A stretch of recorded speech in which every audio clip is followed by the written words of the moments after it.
제가 그 집에 들어가 가정부 일을 시작한 지도 어느새 몇 달. 워낙에 큰 집이라 그런지 다들 바빠서 그런지 저는 그 집 식구들을 직접 마주할 일이 별로 되지 않았어요. 일부러 마주치기 싫어서 피한 것도 있겠지만 조용한 집안을 다니는 것이 저에게는 익숙했죠. 그래서 그날도 여느 때처럼 조용했습니다. 그 집 식구들은 다들 자기 방에 들어가 있는 건지 집안에는 발자국 소리 하나 들리지 않았습니다. 저는 조용히 서재문을 열었고 그 순간 그 사람이 고개를 들어 제 얼굴을 바라봤습니다. 평소라면 저에게 눈길도 주지 않았을 그 사람. 이 집의 주인이자 저를 낳은 아버지인 그 사람. 친부의 얼굴을 처음으로 제대로 마주한 저는 순간 시간이 멈춘 것 같았어요. 하고 싶은 말은 너무나 많았지만 막상 상황이 닥치니 무슨 말을 해야 할지 모르겠더군요. 그리고 그 사람 입에서 무슨 말이 나올지도 예상되지 않았습니다. 미안하다고 사과를 하려나? 뻔뻔하게 화를 내려나? 30년 만에 만난 아버지라는 사람 앞에서 괜히 긴장이 되었죠. 그리고 그 순간 그 사람 역시 저를 보고 몇 초간 아무 말도 하지 못했습니다. 설마 나를 알아봤을 리 없다고 생각하면서도 혹시나 싶은 마음에 저는 저를 바라보는 눈빛을 피하지 않았습니다. 그러자 순간 그 사람의 입술이 떨렸고 눈동자가 흔들렸습니다. 너 설마? 설마 가정부 옷을 입고 자기 집에 들어와 있는 저를 알아봤을 거라 생각하지 못했지만 다행인지 불행인지 아버지는 저를 알아본 듯 했습니다. 구질구질하게 제 소개를 하지 않아도 돼서 다행이다 싶었어요. 아버지는 처음엔 믿지 못하는 눈치였지만 이내 확신에 가까운 충격이 얼굴에 덮이기 시작했죠. 그 사람은 벌떡 일어나려다 다시 주저앉았습니다. 충격이 적지 않았는지 저를 향해 숨을 고르며 손을 뻗었지만 아무것도 잡지 못한 채 허공을 더듬기만 했습니다. 설마 그럴 리가 없을 텐데. 당황하는 아버지를 보면서도 저는 아무 말도 하지 않았습니다. 대답 대신 천천히 한 걸음씩 다가갔습니다. 그러자 그 사람은 그대로 얼어붙어 움직이지도 못했고 제 시선도 피하지 못했습니다. 수십 년 동안 나와 엄마를 버린 사람, 그런 아버지를 다시 마주한 저는 몸에서 피가 끓는 기분이었습니다. 저 기억하시죠? 저는 분노를 애써 누르며 담담하게 입을 열었습니다. 나를 아냐는 제 물음에 그 사람의 표정이 완전히 무너졌습니다. 애써 부정하고 싶었지만 저를 마주한 게 현실이라는 것을 깨달은 표정이었죠. 마치 시간을 되돌리고 싶다는 듯, 현실을 부정하고 싶다는 듯. 그 사람은 고개를 살짝 저었습니다. 이제 와서 나를 모른 척하고 싶었겠지만 저는 한 걸음도 물러서지 않았습니다. 네가 어떻게 여기에? 다행히 제 존재 자체를 부정하지는 않으시네요. 뭐라고 불러야 할까요? 아버지? 친부? 아니면 옛날에 그랬던 것처럼 아빠? 너 대체 무슨 생각으로 이곳에 온 거야? 왜요? 제가 오면 안 될 곳에라도 온 건가요? 나도 당신의 딸인 것을 모르시지는 않을 테죠? 그 입 다물지 못해? 누가 내 딸이라는 거야? 그렇게 말할 거라 충분히 예상했어요. 그래도 별로 기분이 상하지는 않네요. 어차피 당신도 저한테는 아버지라 말할 수 없는 존재니까요. 그 한마디로 방 안의 공기가 완전히 가라앉았습니다. 저는 그 사람이 벗어나고 싶어 했던 과거였고 잊었다고 믿었던 사람이었지만 이제는 잊을 수 없는 현실이 되어 있었습니다. 그 사람의 눈빛에서 후회와 공포, 혼란이 한꺼번에 밀려드는 걸 저는 분명히 봤습니다. 아무래도 두려울 테죠. 자기가 오래전 버린 자식이 이제 와서 자신을 찾아올 이유는 몇 없을 테니까요. 아버지라는 사람 얼굴 보기가 이렇게 어려운 줄은 몰랐어요. 당신은 궁금하지 않으셨어요? 당신이 버린 자식이 어떻게 살고 있었을지 말이에요. 너 네 엄마가 시키더냐? 이제 와서 나한테 복수라도 하라고 시켜? 글쎄요. 아버지는 제게 복수를 당할 만큼 잘못을 하셨다고 생각하시나 보죠? 하긴 인간의 탈을 쓰고 그럴 수는 없는 거니까요. 제가 여기까지 오기까지 30년 걸렸습니다. 당신을 만나러 이 자리에 오르기까지 제가 무슨 일을 겪었는지 당신은 모르시겠죠? 자신을 살리려던 엄마를 두고 부잣집 여자와 결혼을 선택했던 나의 아버지. 그런 인간 때문에 오랜 시간 고통받았던 엄마와 저를 위해 저는 오래전부터 복수를 꿈꿀 수밖에 없었습니다. 그리고 바로 그 순간 저의 역대급 복수가 시작되었죠.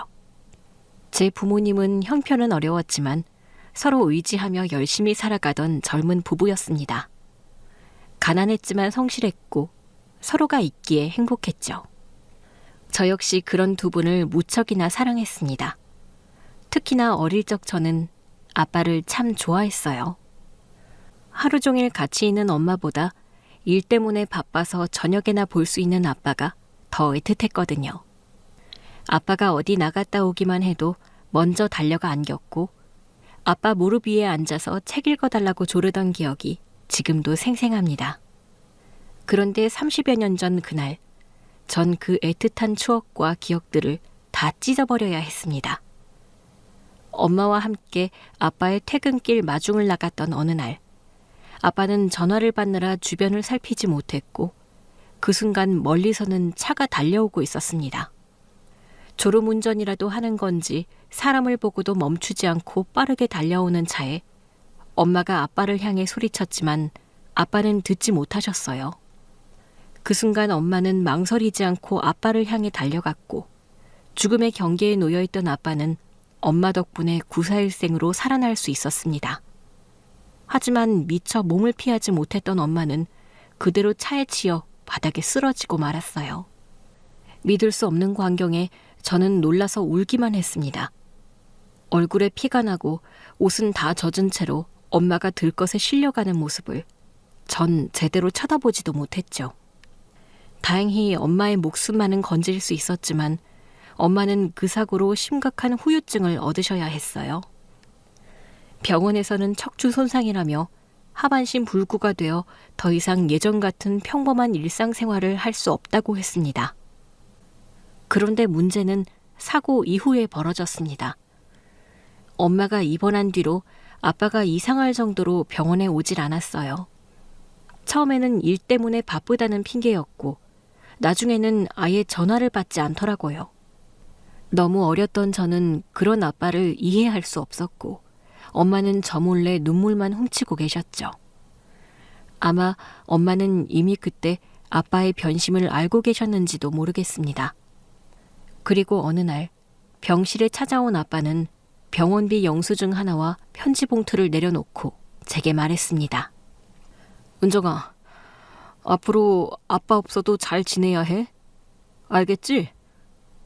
아빠, 또 어디가? 가지 말고 엄마랑 은정이 옆에 있어. 안 돼, 은정아. 아빠는 바빠. 난 더 이상 여기 올 수 없어. 이건 우리 모두의 행복을 위해서야. 은정이 네가 지금은 모르겠지만 나중에 크면 너도 아빠를 이해할 수 있을 거야. 아빠, 가지 마. 아빠. 아빠 없이도 엄마랑 잘 살아야 한다. 씩씩하고 건강하게 자라야 하는 거야. 알겠지? 더 이상 올 수 없다는 말이 무슨 소리인지 오랜만에 찾아온 아빠는 제가 이해할 수 없는 말들을 늘어놓았습니다. 그리고 가지 말라고 애원하는 제 손을 애써 뿌리치고 병원 문을 나서버렸죠. 그게 제가 기억하는 아버지의 마지막이었습니다. 아빠의 얼굴을 마지막으로 본 것이 그때였죠. 아직 초등학교도 들어가지 못한 자식을 버린 무정한 아버지에 대한 기억은 그게 끝이었습니다. 저는 나중에야 알았어요. 아빠가 엄마의 사고에 대한 보상금 몇 억을 받고 다른 여자와 결혼했단 것을요. 아무리 생각해봐도 믿을 수 없는 일이었죠. 그때까지만 해도 저는 저희 세 식구가 참 행복하다고 생각했었거든요. 단칸방에서 온 가족이 옹기종기 모여 자야 하는 현실이었지만 저는 엄마와 아빠가 있었기에 부족함 없이 행복했었습니다. 하지만 아버지라는 사람은 그렇지 않았던 모양이었어요. 가난한 가장으로 살아야 하는 삶이 지겨웠던 건지 기어이 엄마와 저를 버리고 떠나버렸죠. 자신을 살리기 위해서 목숨까지 던진 저희 엄마를 배신하고 부동산 재벌집 외동딸과 결혼한 겁니다. 그렇게 아버지라는 인간이 부잣집 사이가 되어 다른 자식들을 낳고 떵떵거리며 사는 사이 엄마와 저는 하루 세 끼를 걱정하며 살았어요. 처음 얼마간은 아버지로부터 생활비나 양육비를 받기도 했었습니다.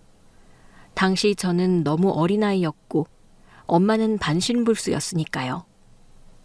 그나마 양심이 있기는 한 건지 어린 자식을 굶어 죽이고 싶지는 않았던 건지 잠시간 양심을 챙기는 듯 했지만 그마저도 어느 날 예고 없이 갑자기 끊겨버리고 말았습니다. 엄마는 그런 사정을 제게 말도 못하고 혼자 끙끙거리셔야 했죠. 그 사람은 아예 저희 모녀와 연을 끊어내겠다는 듯 그 후로 완전히 소식을 감추고 저희와 멀어져 버렸어요. 결국 혼자 힘으로 먹고 살아야 했던 엄마는 좌식 재봉틀을 돌려서 옷수선을 시작하게 되었습니다. 앉아서 할 수 있는 일이 많지 않다 보니 그게 엄마가 고를 수 있는 몇 안 되는 일이었죠. 엄마는 손이 발이 되도록 열심히 재봉틀을 돌렸고 그런 엄마의 손은 늘 만신창이었습니다. 사고 후유증으로 건강도 좋지 못한 엄마가 얼마나 고생을 하셔야 했는지 엄마는 끝까지 저를 지키기 위해 손끝이 다 갈라지도록 일하셨어요. 그렇게 몸은 점점 안 좋아졌고 병원비도 밀려 있었지만 엄마는 제 앞에선 절대 울지 않았습니다. 다른 사람들처럼 신세 한탄을 하며 세상을 원망하지도 않았어요. 그 대신 휠체어를 탄 채 저를 바라보며 이렇게 말하셨습니다. 은정아, 슬퍼하지 마. 슬퍼할 필요 없어. 은정이한테는 엄마가 있잖아. 앞으로도 엄마가 너를 지켜줄게. 그러니까 우리 포기하지 말고 같이 해보자. 알겠지? 엄마의 그 말에 저도 희망을 버리지 않을 수 있었습니다. 아버지 없이 아픈 엄마와 사는 게 무섭고 서러웠지만 밝게 웃는 엄마를 보며 저도 같이 웃었죠.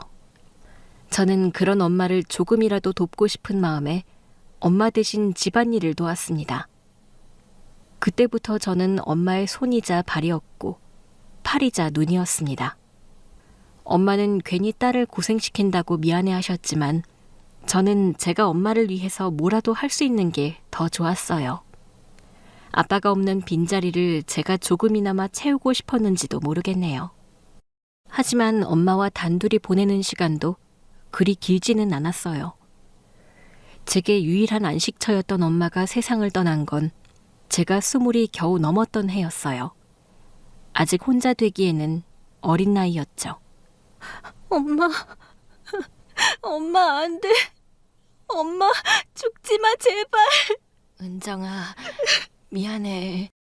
엄마가 너 결혼하는 건 꼭 보고 싶었는데 그걸 못 보고 가네. 엄마 가면 안 돼. 포기하지 마. 나한테는 엄마밖에 없는데 엄마가 없으면 나는 어떻게 살아. 우리 은정이는 혼자서도 잘 해낼 거야. 똑똑하고 착한 우리 은정이. 엄마 때문에 그동안 고생만 했지. 이제는 너 하고 싶은 거 하면서 살아. 엄마라는 짐 없이 자유롭게 훨훨 날아라. 고생만 시켜서 미안하다, 은정아. 제게 미안하다는 말만 남기고 떠난 엄마 앞에서 저는 또 한 번 주저앉을 수밖에 없었습니다. 엄마를 잃고 나니 제 삶의 희망과 목적이 다 사라진 것 같았거든요. 그래서 저는 그 순간 저의 분노를 한 사람에게 돌릴 수밖에 없었습니다. 나와 엄마를 버린 아버지. 그런 인간 때문에 희생하고 휠체어에 올라 내내 고통받다 죽은 엄마를 생각하면 저는 그 사람을 도저히 용서할 수 없었습니다. 그래서 저는 결심했습니다. 이대로 포기하기에는 아직 이르다고. 엄마를 위해서라도 언젠가는 그 사람 앞에 당당히 서서 내가 겪은 아픔과 고통을 똑같이 겪게 해주겠다고 다짐했죠. 그것이 결국 제 삶의 원동력이 되었습니다. 어떻게든 성공해서 버림받은 복수를 하겠다는 일념하에 저는 간신히 삶을 버틸 수 있었습니다. 돈도 없고 의지할 곳 없는 비참한 인생이었지만 저는 꿈을 꿀 수 있었어요. 언젠가 엄마가 우연히 말씀하셨던 게 떠올랐거든요. 제가 사람을 돕는 일을 하면 좋을 것 같다고 하셨던 그 말씀. 저는 그 말을 떠올리며 경찰이라는 꿈을 꾸게 되었습니다. 그렇게 경찰 공무원 시험에 도전하게 된 저는 밥을 굶어도 포기하지 않았고 아르바이트 몇 개씩 뛰면서도 책을 붙들었어요. 그렇게 경찰 시험 준비만 몇 년을 했고 고생 끝에 결국 시험에 붙게 되었습니다. 어렵게 경찰이 된 이후에도 저는 가장 힘든 부서에 자원했습니다. 형사과를 거쳐 부정부패 전담 수사팀에 들어갔고 거기서 매일같이 뇌물, 횡령, 권력형 비리를 다루게 되었죠. 세상의 모든 악한 이들을 처벌하겠다는 일념하에 밤낮 없이 수사에 매진했어요. 그런데 운명이라는 게 참 기묘하게 돌아가는 건지 어느 날 그런 제 앞에 한 사건이 떨어졌습니다. 대형 부동산 비리 사건을 맡게 되었는데 그 중심에 있는 사람이 바로 제 아버지더라고요. 30년 만에 그 이름을 다시 들었을 때 심장이 미친 듯이 뛰는 듯 했습니다. 언젠가 꼭 제 손으로 죗값을 치르게 할 거라 생각은 했지만 그 순간이 정말로 오게 될 줄은 몰랐거든요. 정병철, 이 사람이 이 사건의 중심 인물입니다. 수십 년간 부동산 투기와 건설업 로비 등에 연관되어 있는 것으로 보여요. 증거는? 영장이 바로 나올 것 같아? 아직 증거로 드러난 것은 없지만 모든 증언과 행적들이 이 사람을 가리키고 있습니다. 이 사람을 잡아야 사건이 해결될 것 같아요. 그럼 우리가 직접 증거를 잡는 수밖에 없겠네? 수사는 처음부터 쉽지 않았습니다. 오랫동안 비리를 저질러 왔을 만큼 그 사람 역시 철두철미했으니까요. 자신의 치부를 덮고 증거를 지우며 살았을 그 사람을 잡기 위해 저는 비밀리에 잠복 수사를 시작했습니다. 처음에는 주변 사람들을 포섭하려 했다가 마침 우연히 그 집에서 가정부 모집 공고가 있다는 것을 알고 위장 취업을 하기로 결심했죠. 제가 직접 그 사람 앞에 나서는 게 맞는 일인지 괜한 저의 개인 감정 때문에 수사를 그르치는 건 아닌지 걱정했지만 결국 제 손으로 잡아야 할 사람이었기에 저는 조심스럽지만 직접 접근하기로 했습니다. 아직 젊은 것 같은데 가정부로 일해본 적 있어요? 경력은요? 호텔 청소 2년, 병원 청소 1년 반 했습니다. 길지는 않지만 1년간 개인 가사 도우미 경력도 있고요. 실제 경력은 없었지만 서류만큼은 완벽하게 조작되어 있었고 평범하고 모나지 않는 말투도 표정도 수없이 연습했죠. 그럼에도 떨리는 것은 어쩔 수 없었습니다. 제 앞에서 저를 뚫어져라 보고 있는 아버지의 현 부인 때문이었죠. 근데 젊은 사람이 이런 일을 할 수 있으려나 모르겠네. 이전에 일하던 사람들은 다 나이가 있었어서. 일은 시켜만 주시면 잘할 수 있습니다. 제가 돈이 급해서 제발 일자리만 주세요. 열심히 성실히 하겠습니다. 그래, 뭐 그래도 젊은 사람이 늙은 사람보다야 말귀는 잘 알아듣겠지. 그럼 내일부터 바로 나와요. 가짜 이력서 한 장과 간절한 말투, 순박하고 온순한 모습으로 저는 그 집의 가정부가 될 수 있었습니다. 그렇게 그 집에서 가정부로 위장 취업을 하게 된 저는 그날 이후로 그 집안을 자유롭게 드나들 수 있었습니다. 청소며 빨래며 제가 해야 할 일은 참 많았지만 정말로 제가 해야 하는 일은 따로 있었습니다. 내 친부이자 수사 대상인 정병철 그 사람의 뒤를 캐는 일이었죠. 곁에서 지켜본 아버지는 생각보다 훨씬 좋아 보였습니다. 온갖 유흥과 사치에 빠져 정말 남부럽지 않은 삶을 사시더라고요. 그동안 엄마와 나를 버리고 혼자 얼마나 잘 살았는지 알겠더군요. 그렇게 욕심 많은 사람이니 돈 때문에 처자식까지 버렸겠죠. 그런 아버지는 일개 가정부에게 전혀 관심이 없어 보였어요. 현 부인도 까다로운 성격이었지만 속이기가 어렵지는 않았습니다. 특유의 교만한 성격 때문인지 그 여자는 제가 가정부로 위장하고 있는 경찰이라는 걸 상상도 못하는 듯했습니다. 그 덕분에 저는 집안에서 마음껏 조사를 할 수 있었습니다. 저는 아버지와 아버지의 현 부인의 일거수일투족을 모두 감시했습니다. 겉으로는 말없이 청소를 하지만 제 눈은 이 집의 흐름을 보고 있었고 귀는 늘 열려 있었어요. 그렇게 지켜본 결과 아버지는 매일 아침 9시에 서재로 들어갔습니다. 비서가 들고 오는 봉투, 노란색 도면 가방, 그리고 휴대폰 2개. 그중 하나는 업무용이고 다른 하나는 외부에 밝히지 않는 비밀 통화 전용이었습니다. 비서가 작은 검은색 핸드폰을 슬며시 건넸고 아버지는 그걸 가지고 안방 화장실로 들어갔죠. 그 안엔 CCTV가 없다는 것도 이미 알고 있었습니다. 그게 가장 중요한 증거일 것이라는 걸 저는 예상할 수 있었죠. 저는 집안 곳곳에 카메라와 녹음기를 숨겼습니다. 그리고 눈에 띄지 않는 곳에서 조용히 그들의 치부를 노리고 있었죠. 제가 조용하고 손이 빨라서 좋다는 현 부인의 말에 저는 실수가 터져 나올 뻔했습니다. 내가 왜 이 집에 있는지 이 여자는 전혀 눈치채지도 못하는구나. 그렇게 그들이 아무것도 눈치채지 못하는 사이 저는 열심히 그들을 덫으로 몰아넣었습니다. 그러다 어느 날 저는 뜻밖의 장면을 보게 됐습니다. 아버지가 서재에서 무언가를 찍고 있었거든요. 잠시 뒤 비서가 종량제 봉투를 들고 나갔고 저는 무언가 중요한 증거라는 생각에 곧바로 뒤따라갔습니다. 그렇게 모두가 잠든 사이 저는 그 쓰레기를 전부 챙겨와 조각을 맞췄습니다. A4용지 13장 분량의 문서가 방 안에서 하나씩 맞춰져 가기 시작했죠. 이제 퍼즐은 거의 다 맞춰지고 있었습니다. 당장 구속수사를 진행할 수 있을 만한 증거들이 모여지며 저는 점점 때가 다가왔다고 생각했습니다. 그리고 어느 날 그 사람이 식사를 마치고 거실을 지나가다 저를 힐끔 봤습니다. 그동안 한 번도 제 존재에 대해 생각하지 않던 아버지가 저에게 궁금증을 가지더군요. 가정부 새로 뽑았다고 했나? 이 사람은? 사람 새로 들어온 지가 언젠데 이제 물어요? 일하는 사람들이야 뭐 거기서 거기지. 어차피 사람 관리는 당신이 알아서 하는 거잖아. 그래서 괜찮은 것 같아? 나쁘지 않은 것 같아요. 이번 사람은 조용하고 말도 잘 듣더라고요. 젊은 사람이라 그런지 손도 빠르고. 그래, 말 많은 사람들은 집안에 안 두는 게 좋아. 밖에 나가서 뭘 떠들지 모르거든.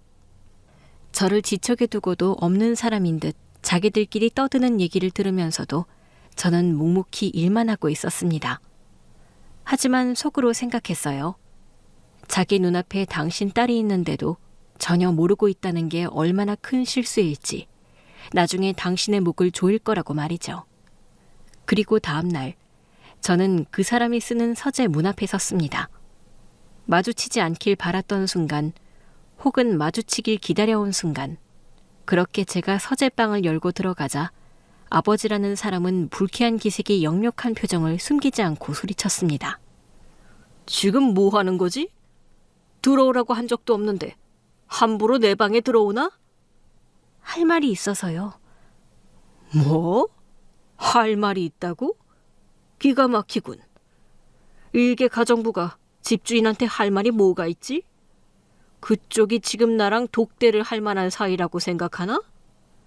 왜요? 저는 그러면 안 되는 건가요? 뭐라고? 아니, 이 사람은 대체 사람 관리를 어떻게 하는 거야?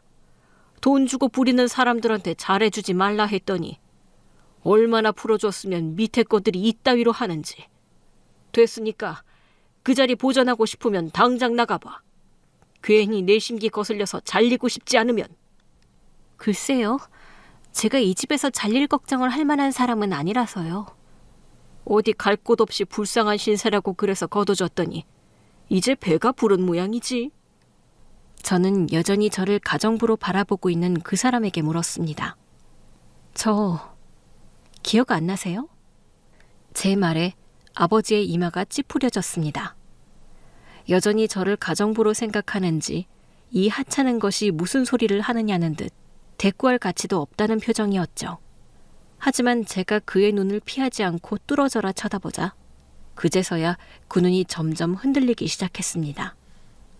그리고 불현듯 무언가 떠오른 듯 그 얼굴에서 혈색이 사라졌고 입술이 파르르 떨리기 시작했죠. 설마... 바로 생각이 나지도 않을 만큼 잊고 나를 지냈나 보죠? 나는 그날 이후로 하루도 당신을 잊지 않았는데 말이에요. 너 은정이냐? 그래도 제 이름은 잊지 않으셨네요, 아버지. 설마 이름도 기억 못하면 어쩌나 싶었거든요.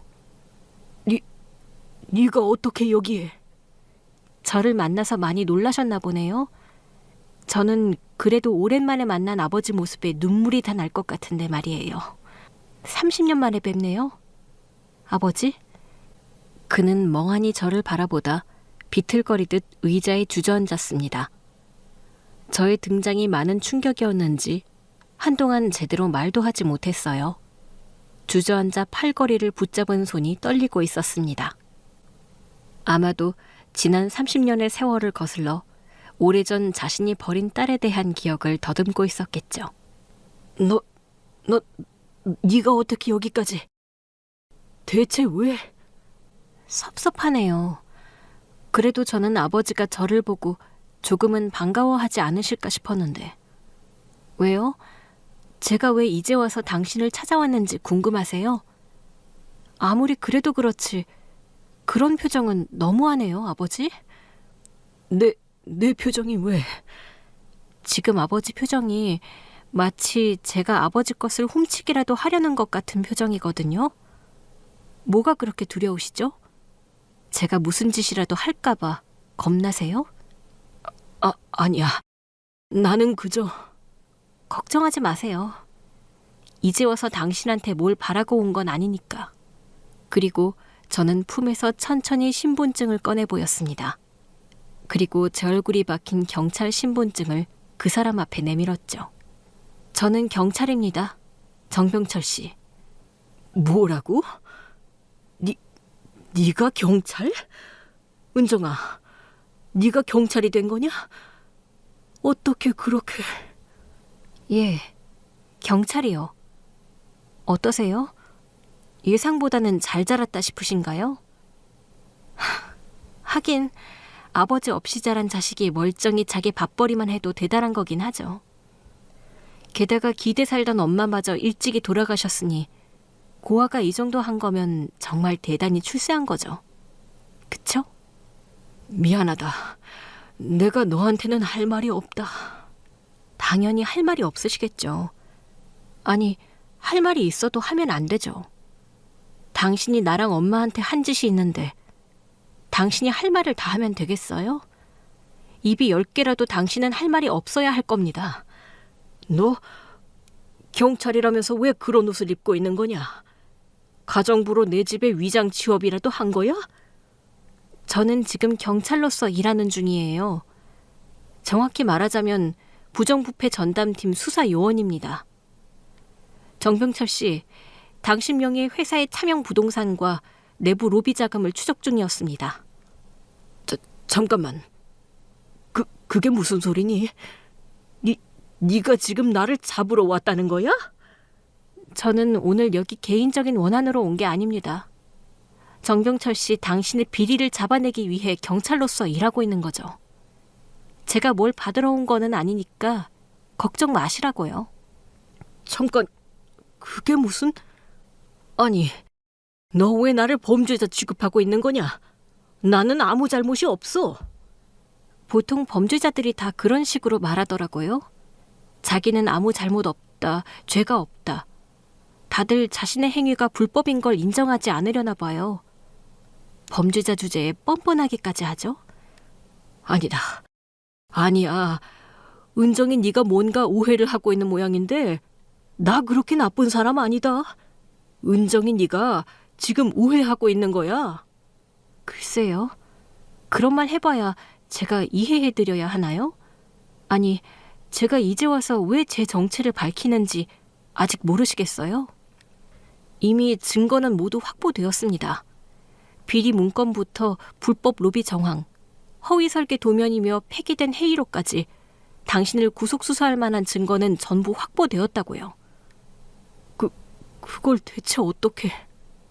저는 그동안 가정부로서 이 집에서 잠복 수사를 해왔습니다. 당신의 비리를 낱낱이 파헤치기 위해서 위험을 감수하고 숨어들었죠. 그런데도 아버지는 전혀 모르시더라고요. 자신의 딸이 코앞에 있는데도 제대로 쳐다본 적도 없었죠. 아니, 설마 설거지나 하는 저 여자가 내 딸일 거라 상상도 못했을 테죠. 덕분에 수사가 아주 쉬웠어요. 그렇게 이제 곧 제가 보낸 증거들로 영장이 발부될 겁니다.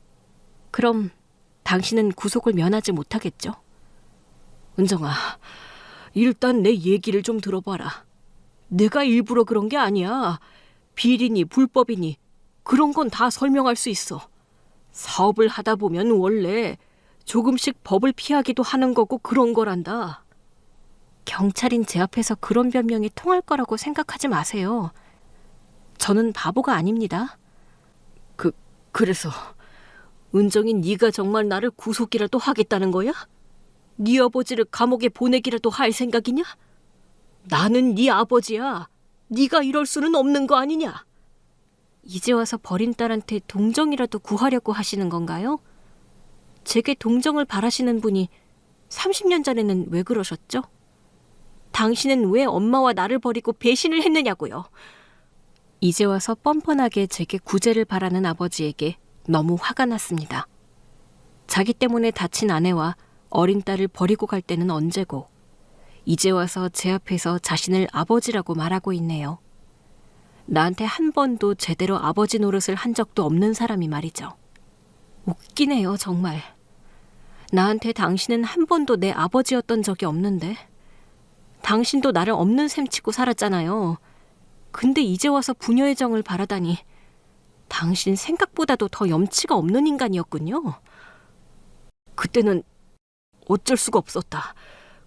그건 다 널 위해서였어. 이제는 하다 버린 딸 탓까지 하려는 건가요? 날 위해서라니? 대체 뭐가 날 위한 건데요? 당신은 엄마가 당신을 구하려다 반신불수 된 걸 알고도 다른 여자를 만나서 결혼했잖아요. 그게 절 위한 거였어요? 그것도 다 사정이 있었다. 그때는 그게 우리가 다 사는 방법이라 생각했어. 제발 나를 좀 이해해주면 안 되겠니, 은정아? 나한테 이해를 바라면 안 되죠. 내가 어떻게 당신을 이해할 수 있겠어요? 버리고 갔으면 돌이라도 지켰어야지. 양육비며 생활비며 끊어버린 건 우리를 죽으라고 내민 거 아닌가요? 당신 덕분에 우리 엄마는 그 불편한 몸으로 고생만 하면서 살았어요. 당신 때문에 엄마는 삐걱이는 휠체어 위에서 내려올 수가 없었다고. 미안하다. 나도 그렇게까지 하고 싶지는 않았어. 하지만 당시에는 그렇게 된 너희 엄마를 책임질 자신이 없었다. 나한테 새로운 기회가 찾아온 걸 포기할 수가 없었어. 당신 같은 남자를 만난 게 우리 엄마의 최대의 실수였어요. 당신만 아니었으면 엄마도 더 좋은 인생을 살 수 있었을 텐데. 아니, 당신은 그날 그 길 위에서 그냥 죽어 마땅했어요. 어쩌다 우리 엄마가 당신 같은 쓰레기를 구하다가 그렇게 됐을까? 나는 그 생각을 안 해본 적이 없었다고요. 그는 더 이상 말을 잇지 못했습니다. 의자에 앉은 어깨가 축 늘어졌고 입술이 벌벌 떨렸습니다. 은정아, 나는요, 당신을 원망하고 또 그리워하고 다시 증오했어요. 엄마가 돌아가신 날 혼자서 관뚜껑 닫고 나 혼자 엄마를 보내던 날 당신한테 기필코 복수할 거라고 다짐했어요. 내가 이렇게 고통받는데 우리 엄마는 고통만 받다가 떠났는데 그게 너무 억울했거든. 그래서 당신도 똑같은 고통을 받았으면 했다고요. 은정아, 미안하다. 아빠가 정말 잘못했다. 사과하지 마세요. 당신은 나한테 끝까지 악인으로 남아있어야 하거든요. 미안하다는 말 너무 늦었어요. 저는 당신을 용서할 생각이 없습니다. 그리고 꼭 벌을 받기를 바래요. 말했다시피 전 오늘 이 자리에서 사적으로 온 게 아니에요. 경찰로서 공적으로, 법적으로 당신에게 책임을 묻기 위해서 온 겁니다. 네가 그동안 어떤 마음으로 살아왔는지 나는 상상도 못했다. 그래, 미안하다. 내가 아무리 재혼을 했다고 해도 내 자식인 너를 챙겼어야 하는 건데 내가 진짜 너무 미안해. 네가 허락한다면 이제 어떻게든 너한테 용서받고 싶다. 다시 기회를 준다면 내가 이제라도 아빠 노릇을 하마. 기회를 원하신다면 엄마 앞에 먼저 무릎 꿇고 용서를 구하셨어야죠. 살아계실 때 한 번이라도 찾아와서 용서를 빌었어야죠. 어차피 지금 이렇게 말하는 건 체포되기 직전이라서 그런 거잖아요. 내가 경찰이니까. 내가 정말 일개 가정부였다면 당신이 사과나 했겠어요? 경찰을 불러서 나를 쫓아냈겠지. 당신이 무슨 생각인지 내가 모를 것 같아요? 아니야. 그런 의도가 아니란다. 미안하다는 건 정말 진심이야. 정말 후회해.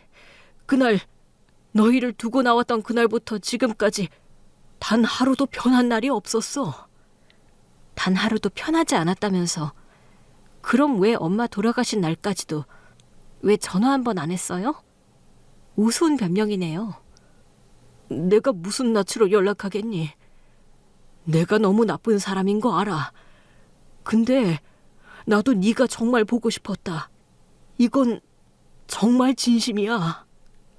아버지의 말 같지도 않은 소리가 진절머리 났습니다. 자기 치부를 어떻게든 덮어보려고 제 앞에서 온갖 가머니설을 하는데 그 말에 제가 마음을 풀 거라 생각하는 게 기막히더군요. 하루도 편한 날이 없었던 사람이 처자식을 버리고 새 아내를 얻어서 그렇게 살 수 있었을까요? 매일같이 사치에 향락에 그렇게 빠져 살 수 있었을지.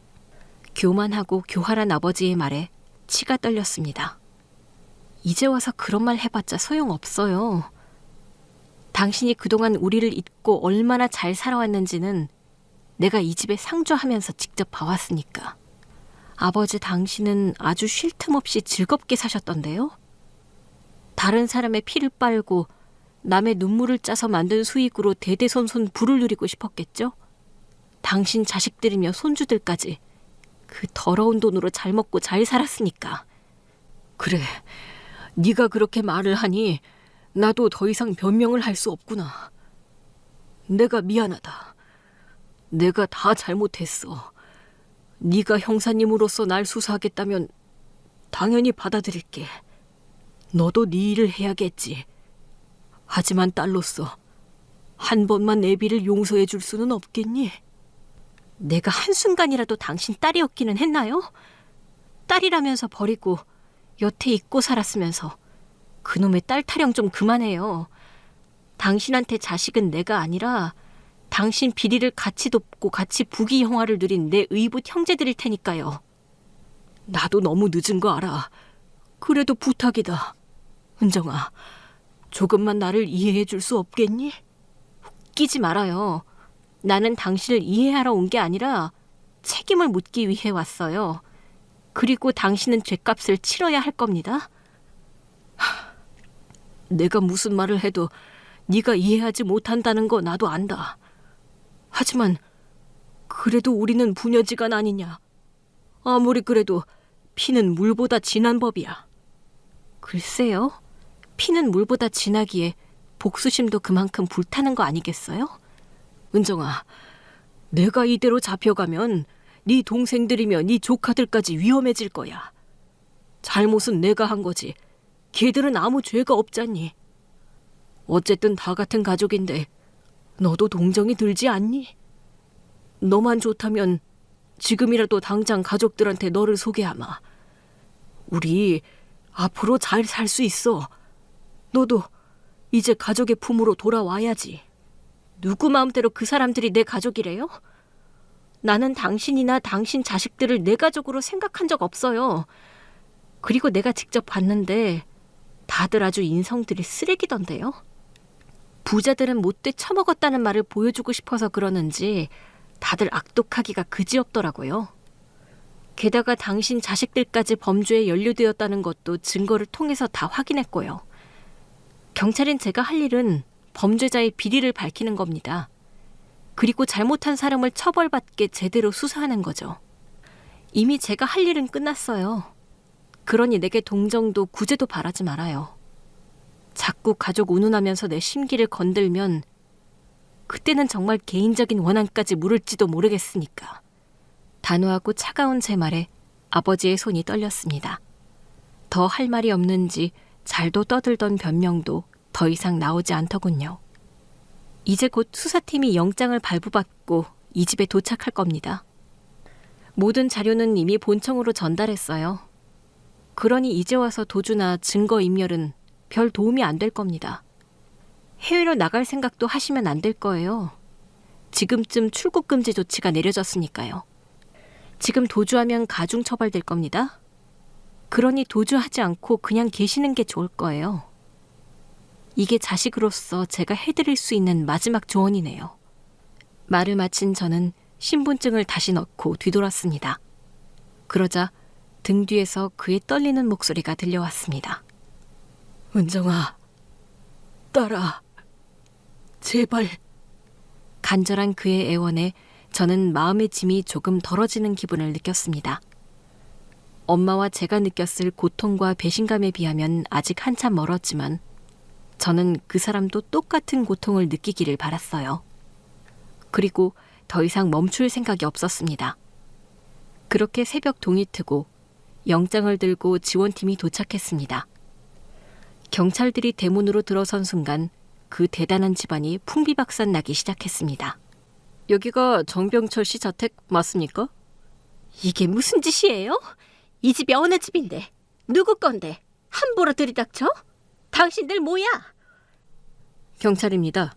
여기 정병철 씨에 대한 영장입니다. 협조 거부 시 공무집행 방해로 간주됩니다. 그게 무슨... 아니, 우리가 무슨 잘못을 했다고 이래? 당신들 내가 누구랑 아는 사이인지 알아? 니들 다 옷 벗게 해줄 거야. 여기 영장 확인하고 협조하시죠. 안 돼. 사무실을 왜 뒤져? 당신들 지금 못들 하는 거야. 여보, 어떻게 좀 해봐요. 왜 그러고 가만히 있어? 아버지의 현 부인의 목소리는 공포에 젖어 있었습니다. 이게 무슨 상황인지 예상도 못하고 당황스러워했죠. 하지만 이미 저를 통해 상황을 다 알고 있던 아버지는 그런 자신의 부인에게 아무런 말도 하지 못했죠. 이제 와서 변명도 구걸도 통하지 않는다는 걸 깨달았으니까요. 그렇게 자신을 천하무적으로 여겼던 사람이 아무것도 하지 못하는 무기력한 모습에 저는 오래전 저와 엄마가 겪었던 상실과 무력함을 떠올렸습니다. 자신 때문에 자유를 잃고 고생만 했을 엄마의 고통을 그 사람도 이제는 똑똑히 느끼고 있겠죠. 그렇게 저는 그곳에 서서 그 모든 장면을 지켜봤습니다. 제 안방 서고 전부 뒤져서 서류 챙기세요. 여기 가방들도 확인하시고요. 증거 하나도 놓치지 마세요. 파쇄한 서류들도 전부 들고 갑니다. 팀장님, 차명계좌 추적 다 끝났습니다. 시청 고위직 인사들 로비 내역 포함해서 비리 증거 자료 전부 확보됐습니다. 그래, 그 자료 지금 바로 검찰 쪽으로 보내세요. 바로 구속수사 들어갈 겁니다. 뒤늦게 제 정체를 알게 된 아버지의 현 부인은 저를 보고 소리를 질렀습니다. 너 처음부터 이럴 작정이었어? 이러려고 우리 집에 숨어든 거야? 당신들은 수백억의 피해를 만든 경제사범들입니다. 할 말이 있다면 검찰에 가서나 하세요. 자기 부인이 미쳐 날뛰는 와중에도 아버지는 아무 말도 하지 못했습니다. 그리고 이어서 직원 2명이 아버지를 감싸고 손목에 수갑을 채우려 하자 아버지는 그제야 목소리를 높였습니다. 잠깐만. 은정아, 제발. 너 무슨 말이라도 해봐라. 아버지를 좀 도와줘야지. 난 더 이상 당신 딸이 아닙니다. 당신이 나와 엄마를 버린 30년 전 그 순간 우리 인연은 끝이었어요. 그러니 도와달라는 소리는 당신 자식들한테나 하시죠. 아버지는 수갑을 찬 채 고개를 푹 숙였습니다. 상황 파악을 한 현 부인은 믿을 수 없다며 울부짖으며 혼란스러운 눈으로 저와 아버지를 번갈아 봤습니다. 딸이라니? 누가 딸이야? 여보, 이게 다 무슨 소리야? 제 소개를 안 드렸네요. 저는 정병철 씨 친딸 정은정이라고 합니다. 딸? 친딸이라니. 그럼 네가 설마... 역시 알고 계시네요. 네, 맞아요. 제가 정병철 씨와 전처 사이에서 태어난 딸이에요. 그럼 이제 제가 사모님을 새어머니라고 불러드려야 하나요? 뭐, 별로 그러고 싶지는 않네요. 아마 사모님도 저한테 새어머니 소리를 듣고 싶지 않으시겠죠? 하긴, 이렇게 구속되시면 앞으로 저랑 볼 일도 없을 테니까요.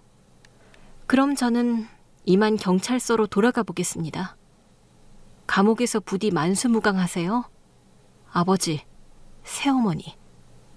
은정아, 제발. 그는 두 손을 뻗으며 저를 붙잡으려 했습니다. 그 목소리에 절절한 후회가 담겨 있었죠. 아버지는 마지막 희망을 걸듯 제 앞에 주저앉으며 무릎을 꿇었습니다. 손으로 제 발끝을 붙잡으려다 수사관이 막자 울먹였습니다. 도와줘. 제발. 은정아, 내 딸아. 내가 무슨 짓을 했건 너는 내 피야. 그건 변하지 않잖아. 그래요. 피는 안 변하죠. 그래서 제가 그동안 그렇게 괴로움에 사로잡혀 있었나 봐요. 아무리 잘 살아보려고 그래도 당신이 나한테 물려준 그 피가 내 발목을 잡았거든요. 나는 그게 너무 싫었어요.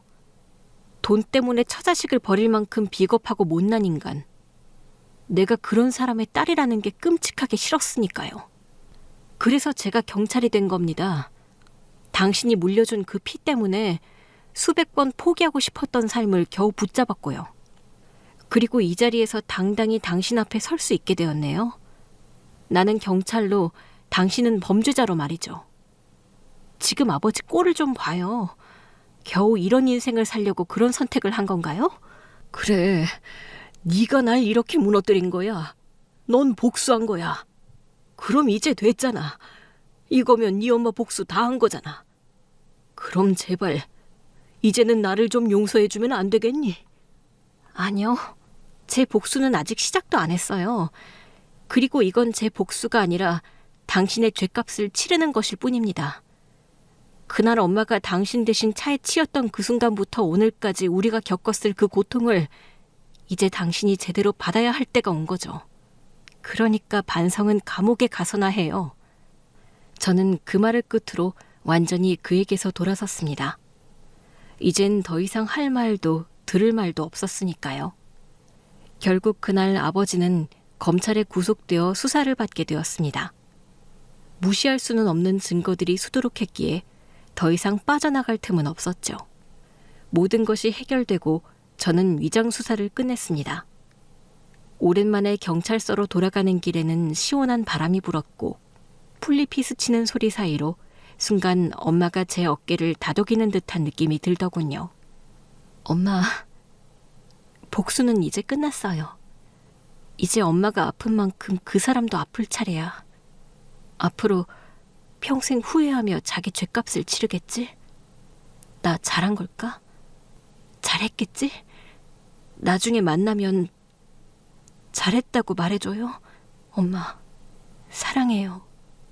아버지가 구속된 뒤 언론은 일주일 내내 이 사건을 보도했습니다. 오랜 시간 이어져 온 배임 횡령과 뇌물수수 증거들에 사람들은 충격을 받았고 끝까지 경고할 줄 알았던 회사는 순식간에 무너졌습니다.